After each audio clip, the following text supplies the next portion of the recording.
요즘 월드컵이 아직 끝나지 않았습니다.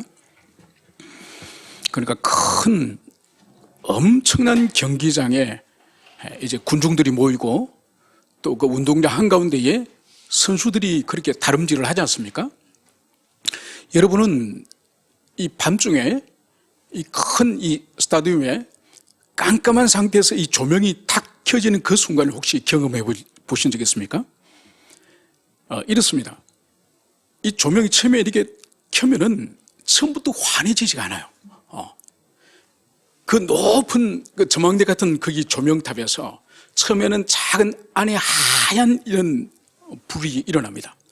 그러면서 시간이 지나면 그 하얀 것이 점점 이 전구 전체에 확산이 되면서 마지막에는 찬란한 불빛이 쫙 쏟아져 나오는 거죠. 그러니까 제가 뭘 말씀을 드리고 싶은 거 하니까 이 성경 진리도 우리들에게 진리의 말씀을 이 구약으로부터 신약까지 마지막 계시록까지 우리에게 주시면서 이 진리의 조명이 마치 스타디움에 있는 큰 조명등에서 처음에는 작은 이 불꽃이 안에서 피어나면서 마지막에는 아주 찬란한 그 빛이 온 운동장 구석구석을 압도하듯이 바로 성경 진리도 우리들에게 그렇게 주어진다는 이것을 우리가 기억해야 됩니다. 그래서 이것이 진리의 점진적 계시의 점진적 발전 뭐 이런 의미로 우리가 설명을 할 수가 있습니다. 여러분, 오늘 우리가 이것을 살펴보는 가장 중요한 개념 중에 한 개념이 바로 인간의 죽음에 관해서 다룹니다. 그래서 구약 성경에서 인간의 죽음을 다루는 부분과 그리고 이것이 신약에 와서 우리 예수님께서 그리고 마지막에는 종말 이후에 있어서의 이 세계의 완성과 그리고 천국의 영원한 그 모습을 요한계시록에서는 절정을 다루는 거죠. 그래서 구약에서는 창세기에서 보면은 벌써 믿음의 족장들이 아브라함이 죽고 이삭이 죽고 야곱이 죽고 요셉이 죽으면서 열조에게 돌아간다. 안 그러면은 잠잔다. 이런 표현으로 죽음을 그렇게 구약에서는 말씀합니다. 그런데 신약에 와서는 벌써 복음서에서 보면은 예수님께서 부자와 나사로의 비유를 들려주고 있지 않습니까? 그런데 이 부자는 벌써 이 불구덩이 속에서 고통을 당하고 이 가난한 나사로는 이미 아브라함 품에 낙원에서 이미 안식을 누리는 그것을 볼 수 있습니다. 그리고 이 낙원과 음부 사이는 결국 건너갈 수 없는 깊은 간격이 떨어져 있음을 그것을 말씀하고 있죠. 그래서 구약에서는 잠잔다. 이제 열조로 돌아갔다. 그런 것과 비교할 수 없는 전진을 보여주는 거죠. 그러면서 이제 요한계시록에 가게 되면은 죽음 이후에 어떤 일이 벌어지죠? 다시 육체가 부활하여서 영혼과 결합하여서 온전한 사람이 되는 거죠. 이 사람은 영생을 하기에 합당한 우리 존재와 또 지옥의 영원한 형벌을 받기에 합당한 존재로 이 두 종류의 부활이 있음을 말씀합니다. 그러고 나서는 이제 흰 보좌 앞에서 심판을 받는 거죠. 심판을 받으면서 그 사람이 이 지상 생애 가운데서 믿음으로 살았느냐 아니면 믿음을 거부하느냐에 따라서 영원한 운명의 길이 나누어지는 거죠. 그래서 영원한 운명의 길이 바로 하늘에서 임한 새 예루살렘으로 들어갈 사람들과 그리고 유황불 속에서 사단 마귀가 던져지는 그곳으로 들어갈 사람들로 요한계시록에서는 나눠지고 있습니다. 그래서 이 구약 계시와 이 신약 계시 여기서 큰 간격, 그래서 이 계시의 점진적인 발전을 여기서 볼 수 있는 것입니다. 그래서 우리가 오늘 이 9장의 이 초반부에 있는 이 내용은 이 구약적인 이 죽음의 구약적인 종말에 대한 이해를 지금 가지고 보시면 좋을 것 같습니다.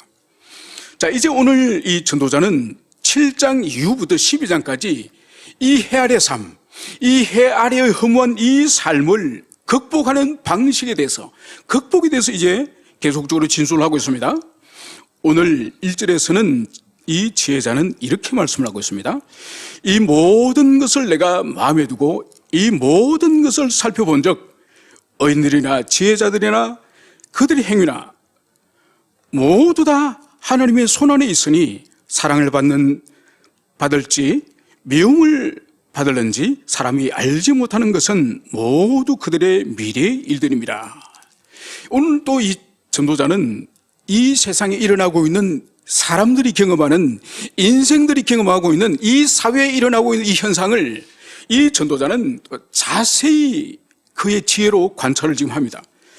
그 가운데 오늘 하나님의 특별한 사람인 이 의인들과 이 지혜자들을 이제 가만히 이제 이 솔로몬이 관찰하는 것입니다.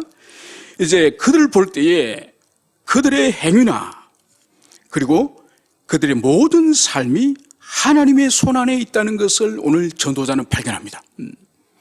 그리고 하나님의 손 안에 있을 뿐만 아니라 이들의 인생이 하나님의 사랑을 앞으로 받을지 하나님의 미움을 받을지 그것은 우리 인생이 알 수가 없다는 것이죠.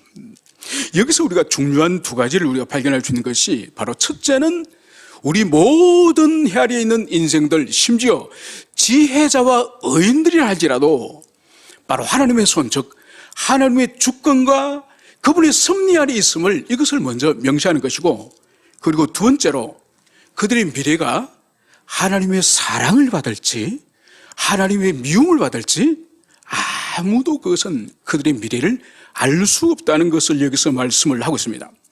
여러분, 그래서 우리가 먼저 우리 모든 삶이 주님의 주권과 섭리 아래 있다고 하는 이것을 붙잡는 이것은 우리 인생에 너무너무 중요한 것입니다. 특히 우리 인생이 고해와 같은 이 고난의 때, 이 환난의 때, 또 이런 고통의 때를 지나갈 때에 내 인생과 우리의 가정과 내 삶 전체가 하나님의 손 안에 있다. 그리고 내 삶을 하나님이 끊임없이 그분의 손길로서 섭리하고 계신다. 여러분, 이 교리, 이 진리를 굳세게 붙잡으면 우리는 넘어지지 않습니다. 왜냐하면 내에게 닥쳐온 환난과 고난을 내 스스로 풀 수 있는, 해결할 수 있는 능력은 없지만은, 그러나 우리 주님이 나를 꽉 붙들고 그분의 장중 안에 내 인생이 흘러간다는 것을 생각할 때는 전혀 두려움이 없는 거죠. 그분 안에 피할 수 있고 그분의 위로를 받을 수 있고 그분의 동행하심을 우리가 신뢰할 수 있기 때문에 우리는 두려워하지 않습니다. 여러분, 많은 그리스도인들이 이 주님의 주권과 섭리를 이것을 믿고 붙잡지 못하는 성도들이 얼마나 많은지 모릅니다. 여러분, 그런 성도들의 그런 신앙의 특징이 뭔지 아십니까? 인본주의 신앙이요. 자기가 다 해야 되는 거, 자기가 모든 문제를 해결하고 자기가 모든 것을 해결하지 못하면 안달이 나. 여러분, 이런 사람은 절대로 평강이 없습니다. 평강이. 마음에 샬롬이. 근데 평생을 신앙생활 하더라도 늘 불안하고 이랬다가 저랬다가 변덕을 부리면서, 여러분, 그런 신앙은 자신도 불행하고 자기와 관계되는 가족이라든지 교우들이라든지 공동체라든지 모든 사람에게 고통을 주고 불행을 안겨주는 그런 신앙이죠. 그런데 하나님의 주권과 하나님의 이 섭리의 손길을 굳세게 믿는 사람에게 있어서는 어떤 태풍과 어떤 폭풍과 몰려오더라도 견고한 신앙을 가질 수 있는 거죠. 그래서 우리가 알다시피 요한 웨슬레가 대상을 건너서 신대륙 미국으로 선교하러 갔지 않습니까? 그 가던 길에 배 위에서 태풍을 만난 거죠. 그래서 그 태풍이라고 하는 것은 바다를 이제 배를 뒤집을 정도로 그런 폭풍을 만나니까 이 요한 웨슬레가 옥스포드에서 얼마나 경건회를 통해서 그의 경건이 탁월하다고 소문이 났습니까? 그런데 태풍 앞에서는 아무 소용이 없는 거죠. 그래서 죽을 것처럼 그렇게 두려워 떨고 있을 때에 한쪽 구석에서 찬양의 소리를 들으면서 그 회중들이 아주 차분한 마음으로 하나님을 경배하는 그 현장을 요한 웨슬레가 본 거죠. 그 사람이 바로 모라비안 성도들이죠. 여러분, 그래서 그 사람의 내면에 하나님의 주권과 이 섭리, 심지어 태풍과 파도마저도 주님의 이 자연적인 질서 속에 있고 그 질서가 지금 출렁거리는 이 배 속에서도 하나님이 일하고 계신다는 그것을 경험할 때는 두려움이 아니라, 주님, 우리 주님이 지금 바다에서도 일하시고 이 자연세계에서도 주님께서 여전히 역사하신다는 오히려 위안과 하나님의 계심에 대해서 신뢰할 때는 전혀 두려움이 없는 거죠. 그래서 오늘 먼저 이 전도자는 우리 인생의 모든 전생애가 하나님의 손 안에 있음을, 그분의 주권 안에 있음을, 그것을 우리에게 믿게 하고, 그리고 더 나아가서 장래에 좋은 일이 있을지 또 좋지 않는 일이 있을지 그것마저도 주님의 손 안에 있다. 여러분, 그러면 결국은 이것은 우리에게 무엇을 교훈합니까? 우리 장래에 행복이거나 우리 장래에 예기치 못했던 어떤 고난이거나, 여러분, 이것은 첫째, 우리가 통제할 수 없다는 거예요. 하나님의 손 안에 있기 때문에 우리가 통제할 수 없다는 거예요. 그러면 우리의 태도는 뭘 그 다음으로 해야 될까요? 주님 앞에 겸손해야 된다는 거죠. 내 인생이지만은 내가 조작하거나 내가 헤쳐나가거나 내가 통제하거나 내가 조종하거나 할 수 없다는 것을 겸비하게 피조물로서 또 그분의 자녀로서 그것을 몸을 낮추고 주님께서 역사하시고 선하신 주님 성품께서 당신의 자녀를 선하게 인도하실 것을 믿으며 신뢰하면서 그것을 그대로 수용하는 거예요. 받아들인 자세요. 주님의 주권의 손길과 섭리의 손길을 그대로 받아들이는 거예요. 이것이 첫 번째의 우리의 태도임을 오늘 전도자는 말씀하고 있습니다. 그러면서 이제 2절부터 3절까지는 특별히 이 땅에서 죽음이라고 하는 모든 생명이 있는 인생들이 누구든지 마지막의 국면이 죽음이지 않습니까? 그 죽음에 대한 말씀을 2, 3절에서 말씀을 하고 있습니다. 모든 사람에게 임하는 그 모든 것이 일반이라. 이건 죽음에 대한 진술이에요. 그래서 부유한 자나 가난한 자나 홈리스나 아니면 재벌 회장이나 재벌 회장 아들들이나 모든 신부 귀천을 떠나서 인생이 마지막으로 경험하는 것이 바로 죽음이 일반이다. 이것을 여기서 진술을 하고 있습니다. 그러면서 보십시오. 의인과 악인, 선한 자와 깨끗한 자와 깨끗하지 아니한 자, 제사를 드리는 자와 제사를 드리지 아니한 자에게 일어나는 일들이 모두 일반이니. 여러분, 여기서 이 세상에 이 대비되어지는 이 사람들을 여기서 진술하고 있습니다. 그래서 악인과 의인, 그리고 선한 자와 깨끗한 자와 또 깨끗하지 아니한 자, 제사를 드리는 자와 제사를 드리지 아니한 자. 앞에는 어려운 사람을 제시하고 뒤에는 이 불의한 자를 대조하면서 지금 세상을 여기서 말씀하고 있습니다. 이런 사람들도 죽음이라고 하는 이 보편적, 여기에는 모든 사람들이 일반이다. 이 말씀을 여기서 하고 있습니다. 그러면서 또다시 보십시오. 선인과 죄인, 맹세하는 자와 맹세하지 하기를 무서워하는 자가 일반이라. 여러분, 계속 지금 일반이라는 단어를 지금 우리 여기서 4번씩 씁니다. 일반이라는 이 뜻은 모든 것이 같다, 보편적이다, 같다, 이런 의미인 것을 우리가 이해해야 됩니다. 자, 그래서 먼저 세상의 대조적인 인간을 진술했다고 한다면은 이제 두 번째로는 바로 선인과 죄인, 그리고 맹세하는 자와 맹세하기를 무서워하는 자. 여러분, 여기서 맹세한다는 것과 맹세하기를 무서워한다는 건 무슨 의미인가 하니까 앞에 있는 맹세한다는 것은 긍정적인 의미예요. 맹세하기를 두려워한다는, 무서워한다는 이것은 부정적인 의미예요. 이건 뭔가 하니까 하나님의 언약의 백성으로서 하나님 앞에 말씀에 신실하기를, 말씀에 순종하기를 온전히 헌신하는 사람은 여기서 맹세하는 자고, 맹세하기를 무서워하는 자는 바로 하나님 앞에 언약의 말씀을 신실히 수행하기를 거부하는 자를 말하는 거예요. 아무튼 여기서 이 다섯 이 쌍의 이 대조되어지는 이 사람들이 결국은 죽음이라고 하는 우리 인생의 마지막 국면은 누구든지 맞이한다. 이것을 여기서 말씀을 하고 있습니다. 여러분, 그러면서 이제 3절에서 보십시오. 모든 사람의 결국은 일반이라.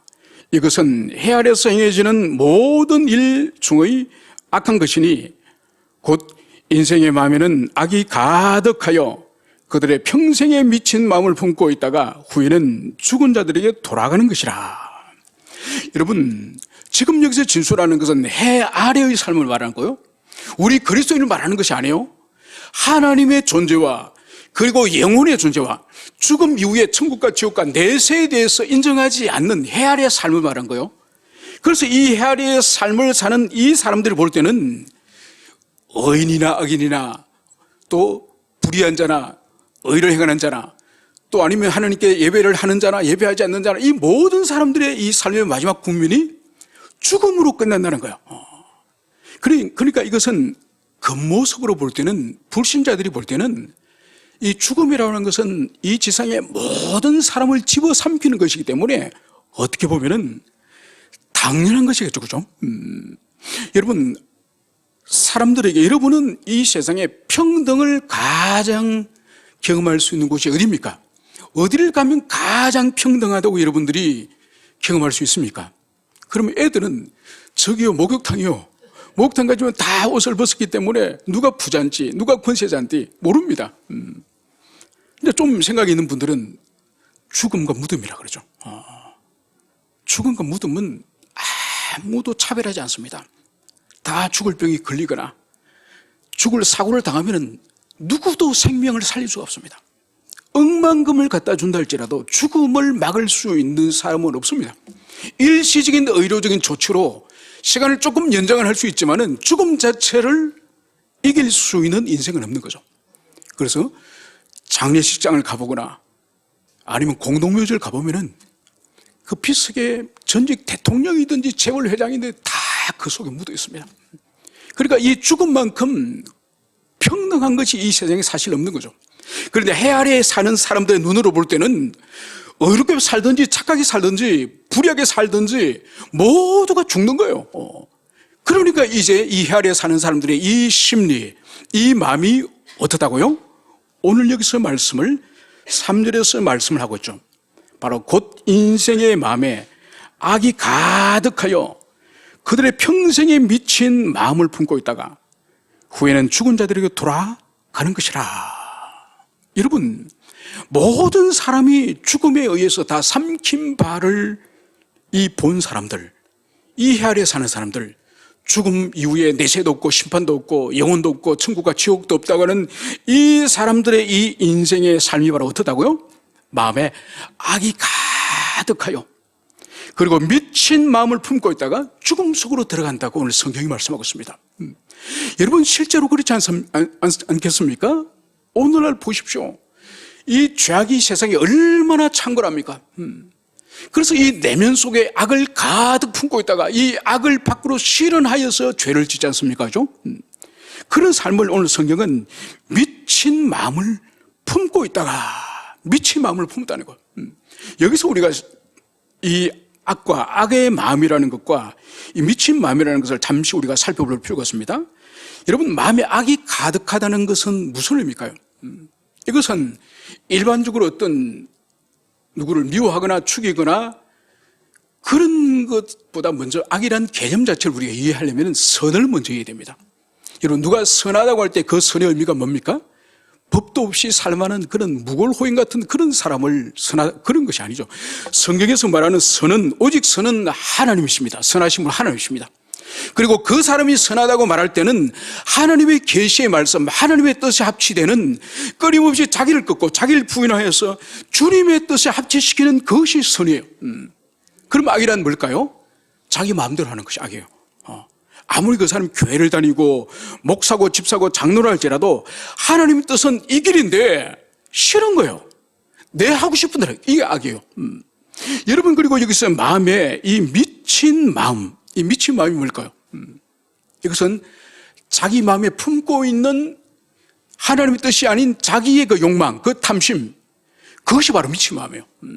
자기가 반드시 하나님의 뜻도 포기하고 하나님께 영광 돌리는 삶도 포기하고 주님이 책망하는 것도 집어치우면서 반드시 지가 하고 싶은, 자신이 하고 싶은 그 불타오르는 그 욕망에 사로잡힌 그것이 바로 미친 마음이에요. 여러분, 미친 마음은 세상에 흔히 볼 수 있지만은 하나님의 교회 안에도 미친 마음을 가진 사람들이 많다니까요. 분명히 주님은 이 길로 가라. 너의 그 길을 하나님이 기뻐하지 않는다. 싫어요. 나는 내 하고 싶어요. 내 하고 싶은 것들은 할 거예요. 나는 이것이 나는 좋아요. 여러분, 이것이 바로 미친 마음이에요. 미친 마음은 술 먹고 담배 피고 바람 피고 깽판 치는 그것이 미친 것이 아니에요. 신앙 안에서도 미친 짓은 하나님의 뜻을 거부하고 주님의 뜻을 부인하고 자기 뜻을 고집하는 그것이 바로 미친 짓이에요. 미친 마음. 여러분, 그래서 우리는 이 전도자가 오늘 말씀하고 있는 이 진리를 우리가 가슴 깊이 새기게 될 것입니다. 그렇게 살다가 죽음으로 빨려 들어간다는 거예요.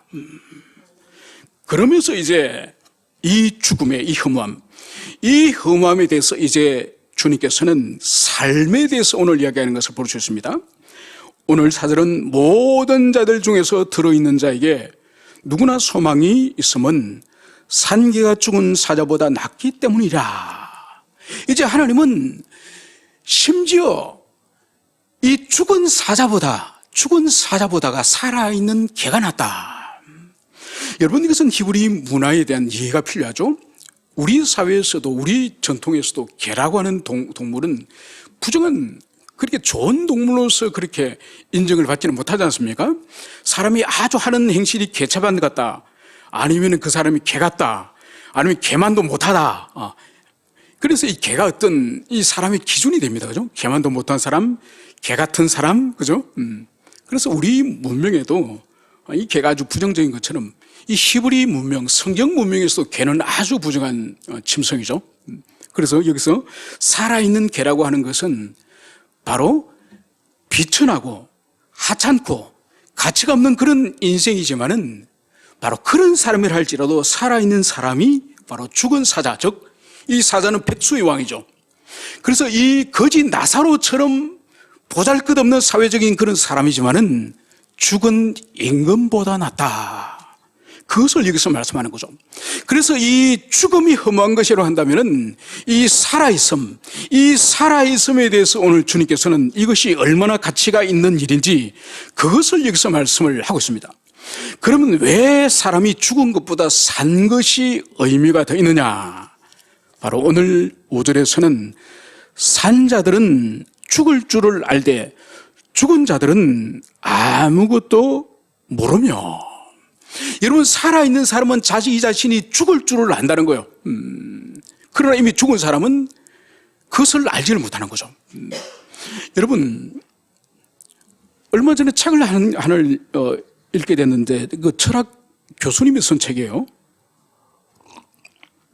그러니까 그분도 기독교인인지는 모르겠는데 뭐 여러 가지 불교와 뭐 노자의 여러 가지 이야기를 그분의 이 죽음에 대해서 글을 쓰셨는데, 그러니까 이 전도서의 내용과 아주 좀 유사합니다. 그래서 사람은 누구나 죽는다. 나도 죽고 너도 죽고 우리도 죽고 누구나 죽는다. 그러면서 그 교수님이 하시는 말씀이, 그러면서 우리에게 필요한 것은 뭔가 하니까 삶을 즐겨라. 즐기면서 살아라. 여러분, 전도서 아주 비스무리합니다. 그러면서 그분이 즐긴다는 의미가 뭔지, 이것이 육체적인 쾌락이라든지 이 쾌락과는 어떻게 다른지를 설명을 못하는 거예요. 그리고 그것을 해석하는 사람들이 잘못 해석을 하면은, 멀리 생각할 것도 없고 오늘 현재를 즐기자, 먹고 마시고 취하고 놀자, 이런 의미로도 해석이 될 수 있는 거죠. 여러분, 라틴어 가운데 우리가 잘 아는 메멘토 모리라고 하는 그 말이 있습니다. 바로 너의 죽음을 기억하라, 죽음을 생각하라. 오늘 여기서 보십시오. 전도자가 산 자는 죽을 줄을 알되, 내 자신이 언제 죽을지 그 날은 모르지만 반드시 내가 지금 살아있기 때문에 반드시 죽음의 날이 내 날 올 것이다. 여러분, 이 메멘토 모리가 바로 로마 제국이 해외 원정에 나가서 이제 이 전쟁에서 승리하고 돌아올 때 이 개선 장군의 뒤를 따르는 그 일단의 무리들이 이 메멘토 모리를 외치는 거죠. 바로 전쟁에 승리해서 이제 황제 앞에 군사를 이끌고 이 개선하기 때문에 얼마나 영광 가운데 이 개선 장군이 들어오겠습니까? 바로 그때에 너도 죽는다, 너도 죽을 수 있다, 이거를 상기시키는 것이 메멘토 모리죠. 오늘 보십시오. 이 전도자가 우리가 살아있기 때문에 우리가 죽을 날이 있고 우리 자신의 죽음도 우리가 맞이해야 될 것이라는 이 의식이 있을 때에, 이 의식이 없는 이미 죽어버린 사람과 의식이 있는 사람의 삶의 차이가 뭔가요? 바로 메멘토 모리 원리죠. 그래서 지금 우리에게 어떤 하나님 보시고 옳지 않은 삶이 있고 죄된 삶이 있을 경우에 이 죽음의 날 이후에 있을 심판을 기억하면서 우리 자신을 교정하고 수정할 수 있는 기회가 있는 것이, 이것이 바로 산자의 특권이에요. 산자의 특권. 여러분, 그래서 우리가 날마다 하루하루를 더 인생을 채워나가는 이것은 밥 한 그릇 축내고 인생의 삶의 한 날 한 날을 축내는 것이 아니라 우리에게 다가올 죽음을 생각하고 우리의 종말을 생각하고 끊임없이 우리 자신을 성찰하여서 우리가 더 온전한 삶을, 온전히 주님께 영광 돌리는 삶을 살 수 있는 기회가 우리에게 있는 거예요. 여러분, 그렇기 때문에 한 날 한 날 더 우리가 주님 앞에 산다는 것은 큰 특권일 뿐만 아니라 큰 우리에게 의무죠, 의무. 여러분, 그 세월이 지나가면 지나갈수록 하나님이 우리에게 바라시는 것은 더 거룩한 삶이에요. 더 인격도 온전해지고 신앙도 온전해지고 우리의 언행, 심사, 모든 말과 행동과 모든 것들이 더 온전해지기를 주님이 바라시고 우리의 삶을 80년, 90년 삶을 연장시키는 거예요. 더 오래 살아서 더 우리가 요양병원에 더 오래 입원해 있으라고 삶에 시간을, 기회를 주는 것이 아니에요. 더 죄와 싸우고 세상과 싸우고 더 주님 앞에 기도하면서 주님을 닮아가고 사랑하면서 우리의 경건이 더욱더 진보가 있기를 위하여서 주님께서 우리에게 시간을 허락해 주시는 거죠. 이것을 여러분들이 가슴에 새기시기를 축원합니다. 그러면서 이제 7절,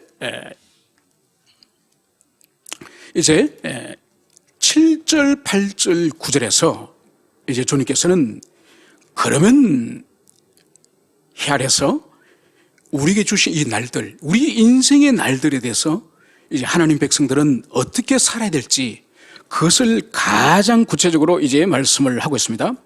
7절, 너는 가서 기쁨으로 내 음식물을 먹고 즐거운 마음으로 내 포도주를 마실지어다. 이는 하나님이 내가 하는 일들을 벌써 기쁘게 받으셨습니다.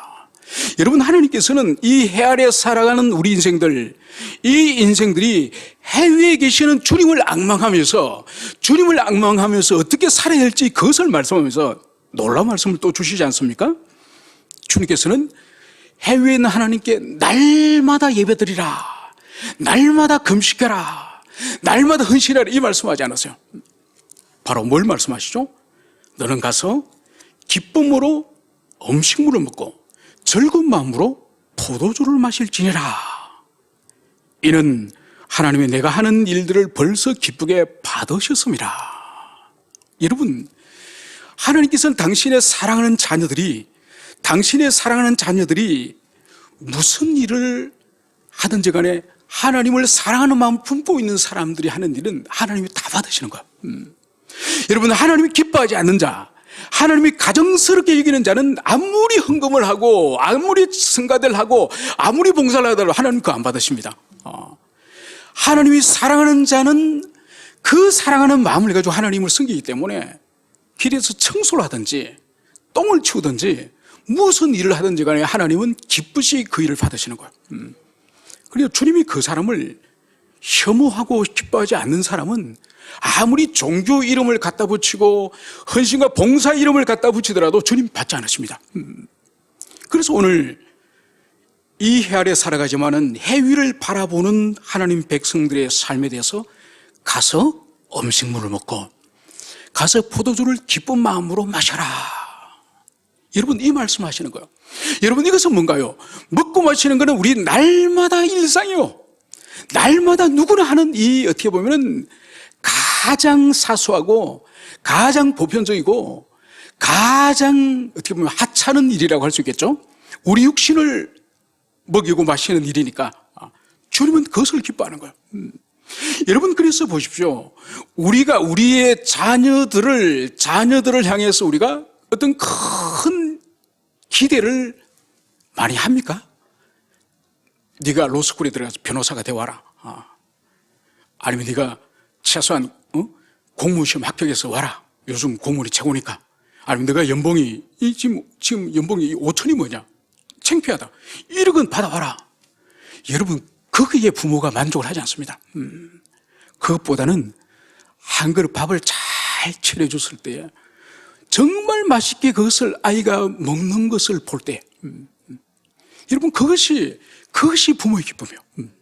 여러분, 저는 좀 자라온 이런 집안의 이런 문화가 좀 달라서 이제 이런 게 있습니다. 저희 어릴 때는 이제 70년도, 60년도 그때만 하더라도 이 음식이 귀했지 않습니까? 그래서 저희 할아버지는 또 아주 엄격하신 분이에요. 그래서 아침이나 점심이나 저녁에 식사 때가 되면은 이 식사 때가 되면 이 밥이 식탁이 차려지기 전에, 밥상이 차려지기 전에 항상 먼저 자리에 앉아 있어야 됩니다. 그래서 저희 식구들은 할아버지, 정주 할머니까지 계셨기 때문에 11명이었습니다. 11명이 긴 이 식탁에, 식탁을 2개를 붙여가지고 길게. 그래서 저희 사남매는 식탁에 아무것도 없을 때, 이 젓가락, 숟가락도 없을 그때에 이미 식사 시간이 되면 와서 기다려야 되는 거예요. 그리고 만약 할아버지께서 마지막에 딱 오셨는데, 만약 제가 그 자리에 앉아있지 않다, 늦게 나왔다, 순우야 들어가라, 너는 밥 먹을 자격이 없다. 그러니까 음식에 대해서 감사하고 정말 반갑고 그런 마음으로 음식을 대해야지. 그러니까 저희 할아버지 볼 때는 음식보다 늦게 나오는 것은 먹을 의지가 없다고 보는 거죠. 물론 오늘날 이렇게 키우면은 자녀들이 수긍을 하지 않습니다. 제가 뭘 말씀을 드리고자 하는 거니까, 여러분, 주님이 주시는 것에 대해서, 주님이 우리에게 주시는 것에 대해서 이런 감사의 마음, 이런 마음을 가지고 대하는 이것은 매우 유익합니다. 오늘 보십시오. 주님께서는 다른 것을 헌신하고 다른 것을 봉사하는 것이 아니라 기쁨으로 먹고 마셔라. 이 기쁨으로 하나님이 주시는 이 먹고 마시는 여기에 너희가 참여하라. 이 일상의 이 작은 기쁨, 이것을 믿음으로 받아들이는 이것이 바로 이 해 위에 하나님이 주시는 선물임을, 이것을 말씀합니다. 그러면서 8절에서는 내 의복을 항상 희게 하고 내 머리에 향기름을 그치지 아니하도록 할지어다. 여러분, 이 옷을 깨끗하게 희게 하고 그리고 몸에 향기름을 바르는 이것은 무슨 의미가 있습니까? 이것 또한 우리 일상의 일이죠, 그죠? 일상의 옷을 깨끗하게 입고 그리고 외모를 단정하게 하고. 여러분, 이것은 오늘날 있어도 우리에게 매우 중요합니다. 그래서 옷이 날개라는 그런 말 있지 않습니까? 그래서 화려한 옷을 입으라는 뜻이 아니에요. 주님이 주시는 우리 삶 가운데에 우리의 내면도 중요하지만은, 내면의 영혼과 마음의 상태도 중요하지만은, 외부로 드러나는 우리의 삶의 이 외적인 모습, 여기도 아름다운 모습을 성도들은 갖추길 바라는 거예요. 그래서 머리에 향기름을 바르고 외모를 단정하게 하고, 그래서 하나님의 백성다운 외모를 갖출 것을 말하는 거죠. 여러분, 이것은 우리 일상생활에 있어서 그리스도인들이 아주 마음에 새겨야 될 그런 거예요. 그래서 우리가 비싸고 화려한 옷을 입어가지고 다른 지체들에게 어떤 마음의 열등의식을 느끼게 하거나, 화려한 어떤 명품을 가지고 있어서 다른 사람에게 시기 질투를 불러오는 것은 옳지 않지만은, 그러나 우리가 단정하게, 은혜롭게 그런 외모를 갖추는 이것이 우리 신앙에 있어서 중요함을 오늘 주님 말씀하십니다. 그러면서 마지막 세 번째로 오늘 9절은 이렇게 말씀하십니다. 내 헛된 평생의 모든 날, 그 하나님이 해 아래에서 내게 주신 모든 헛된 날에 내가 사랑하는 아내와 함께 즐겁게 살지어다. 그것이 내가 평생의 해 아래에서 수고하고 얻은 내 복이니라. 여러분, 마지막으로 하나님께서 이제 이 해 아래에서 살아가는 이 우리 인생들, 헛된 이 세상 가운데 살아가는 이 인생들에게 하나님께서 주시는 최고의 선물이 바로 뭔가니까, 내 사랑하는 아내와 함께 평생을 행복하게 살아라. 이것이 하나님이 주시는, 주님이 주시는 평생 해 아래 주시는 수고의 열매다. 최고의 열매다. 여러분, 이것을 말씀하는 것. 여러분, 이것도 어떻게 보면 매우 소박한, 매우 예외적이지 않은 소박한 하나님의 명령이지 않습니까? 여러분, 일생에 주시는 최고의 목, 최고의 분깃이 너가 이 세상에서 높은 사회적 지위를 주겠다, 아니면 높은 권세를 주겠다, 아니면 명예를 주겠다, 이렇게 말씀하지 않으세요? 결혼한 너의 배우자, 너의 그 배우자와 아내와 평생을 행복하게 사는 그것이 하나님 주신 최고의 목이자 선물이다. 이 말씀을 여기서 하는 거죠. 여러분, 그렇기 때문에 하나님이 주신 최고의 이 복은 멀리 있는 것이 아니에요. 마치 파랑새를 잡으러 멀리 갔다가 지쳐서 돌아오니 파랑새가 자기 집에 있는 것처럼, 바로 우리 자신과 가장 가까이 있는 우리의 배우자, 우리의 사랑하는 사람과 함께 일평생을 행복하게 살아가는 그것이 이 땅에서 하나님이 주시는 최고의 복이다. 여러분, 이것을 우리가 가슴에 새기게 됩니다. 여러분, 이것은 일찍이 하나님께서 사람을 만드셔서 그 첫남자와 첫여자를 한 몸 되게 하지 않으셨습니까? 그리고 에덴 동산에서 동력하게 하지 않으셨습니까?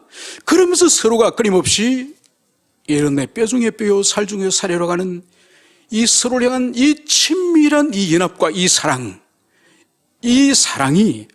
하나님의 인류 처음으로 부부에게 주신 복이 영원한 하나님의 이 가정에 주신, 개인에게 주신 복임을, 그것을 여기서 말씀하고 있습니다. 그래서 주님은 이 가정 밖에, 이 부부와 이 가정제도 밖에 다른 것을 최고의 선물로 주신 것이 아니에요. 바로 가정과 이 부부 제도 안에서 두 사람이 사랑하고 연합하는 이것을 통해서 최고의 이 은택을 누리게 하신 거죠. 여러분, 그래서 지상에서는 천국을 맛보기로 경험하는 두 기관을 주셨습니다. 두 기관이 어딜까요? 하나는 가정이고 하나는 교회입니다. 그래서 이 두 기관인 가정에서 천국을 미리 맛보도록 주님께서 미리 맛보기로 주셨고, 또 교회 공동체 안에서 서로가 사랑하고 서로를 품어주고 용서하면서 하나 되는 이 하나님의 사랑을 통해서, 교회를 통해서 천국을 미리 맛보도록 주님이 그렇게 하지 않으셨습니까? 그래서 오늘 이 전도자는 바로 마지막으로 헤아려서 살아가는 이 수고하는 모든 인생에게 주시는 마지막의 이 상급, 이 분복이 바로 내가 사랑하는 아내와 함께 행복하게 기쁘게 이 땅을 살지어다, 이 복을 주셨다는 것을 여러분들이 가슴에 깊이 새기고, 오늘 주님께서 우리에게 주시는 이 분복을 우리가 누리고 또 하나님께 영광을 돌리고 감사하는 여러분 되시기를 축원합니다. 함께 우리 기도하시겠습니다.